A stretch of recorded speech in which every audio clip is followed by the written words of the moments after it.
Buenas tardes, mi nombre es José Alberto Padilla y como parte de las actividades del curso Imagen y Opinión Pública de la Universidad Anáhuac Mayab, vamos a continuar con una serie de videos que hemos estado realizando. La semana pasada hablamos sobre las 4 funciones básicas de los medios masivos de comunicación y en esta ocasión nos toca analizar los análisis cualitativos y cuantitativos sobre la información.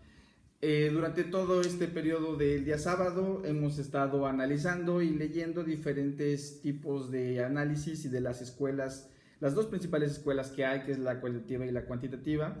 y cómo cada una de ellas toma una posición con respecto a cómo debe ser analizada la realidad y la opinión pública.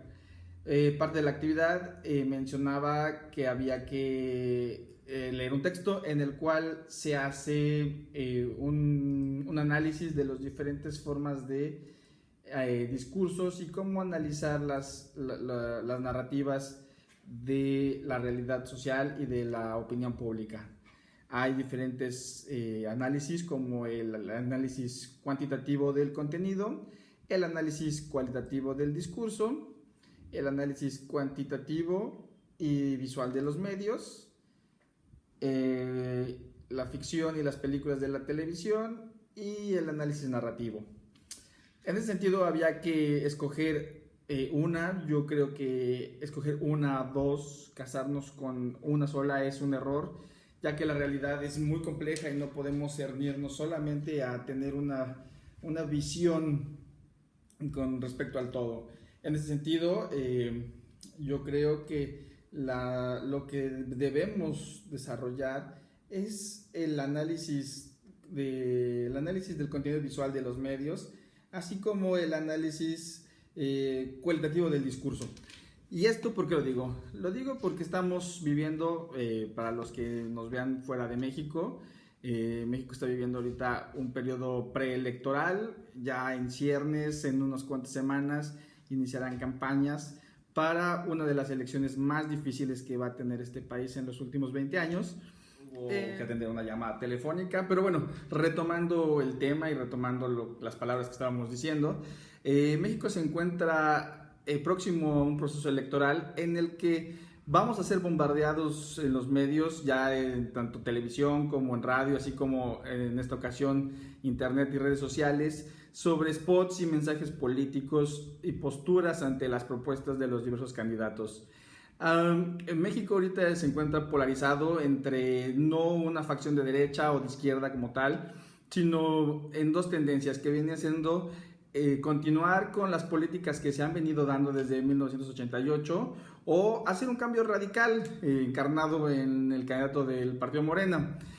No estamos aquí para hablar en este momento de política, sino para desmenuzar el hecho de por qué es importante analizar los contenidos de los medios de comunicación y de las narrativas que nos presentan. Durante muchos años Televisa, TV Azteca, fueron ellos los que tenían la capacidad de crear la realidad social. Esto debido a que tenían el monopolio de la información, toda la información venía de ellos y venían pagados por el oficialismo, es decir, el gobierno daba grandes sumas de dinero, lo sigue dando, y ellos generan una narrativa donde crean tal o cual realidad social que no es la que tiene que ser la verdadera, simplemente es una realidad que se crea para proyectarla hacia el dentro y también hacia afuera para conservar los intereses del régimen. Podemos decir que bueno, en esta ocasión tenemos el hecho de que redes sociales ha venido a desplazar a los medios tradicionales que durante la década de los 90s y los 80s, bueno, pues eran omnipotentes y no tenían quien les compitiera para poder crear estas narrativas. Sin embargo, con YouTube, Facebook, todas las nuevas plataformas de internet, pues los internautas ahora tienen la capacidad de poder dar su opinión muy particular y también muy en el sitio, porque es difícil a veces creer las noticias que vienen a veces de la capital cuando podemos tener o recibir información de lugares muy focalizados. En ese sentido es importante comprender que las televisoras oficiales o las televisoras públicas siempre han sido un aparato del Estado que está comprometido a mantener el régimen en pie y a forzar a la sociedad a moldearle la opinión para tomar tal o cual decisión. Es importante también que en este análisis podamos tener la capacidad de desmenuzar los intereses del quien comunica los mensajes. No podemos negar que también los noticieros o los espacios informativos en YouTube, que sobre todo últimamente han proliferado, tienen su propia tendencia. Claro que la tienen, porque es algo natural, somos personas y muchas veces puede más la pasión personal que un compromiso, podríamos decirlo, ético o ser como más objetivos, ¿no? La objetividad es algo muy difícil, sobre todo en cuestiones políticas. Entonces, es importante mantenernos informados, pero sobre todo es importante desmenuzar la información y ver quién nos la dice, cómo nos la dice, cuál es el tono que le quieren dar y por qué nos están transmitiendo ese mensaje. En este momento yo creo que más allá de un análisis cuantitativo de programas o de qué van, es más importante desmenuzar la información para poder analizarla y tener un adecuado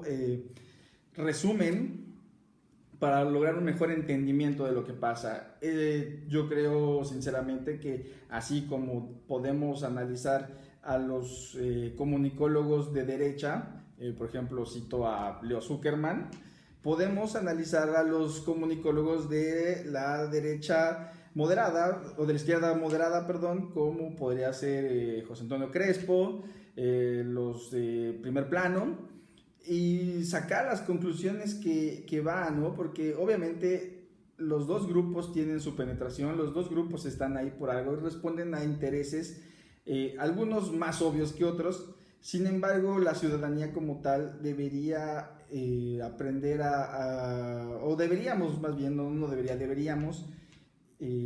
tomarnos el tiempo de analizar la información y de investigar las fuentes, para así nosotros poder hacer nuestra propia narrativa y que no nos vengan a contar lo que los grupos empresariales o el Estado quiere que creamos, ¿no? Es un buen momento en México para aprovecharlo y renovar la identidad nacional y renovar toda esta narrativa que se ha ido construyendo a lo largo de las décadas del México contemporáneo, que claramente los medios de comunicación han tenido mucho que ver en su construcción y bueno, hemos visto cómo se han ido cayendo mitos como el Tratado de Libre Comercio, ¿no? Y sus bondades absolutas sobre la economía nacional. Hemos tenido también las políticas neoliberales, como esta construcción de que no, las políticas del 98, las políticas del 92 están dando sus frutos,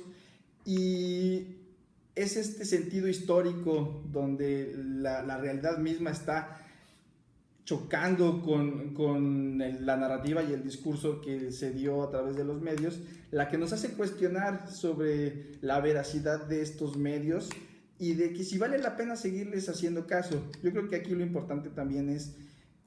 aprender la lección, aprender a escuchar y a entender lo que se nos está diciendo, pero también a cuestionar a la gente nueva que viene y nos quiere dar otra versión de las cosas, ¿no? Siempre va a haber intereses, siempre va a haber alguien que nos quiera contar su versión de la historia y tomarla como cierta, y lo importante es que nosotros tengamos la capacidad para poder analizarla y así tener un mejor entendimiento de la realidad. Gracias.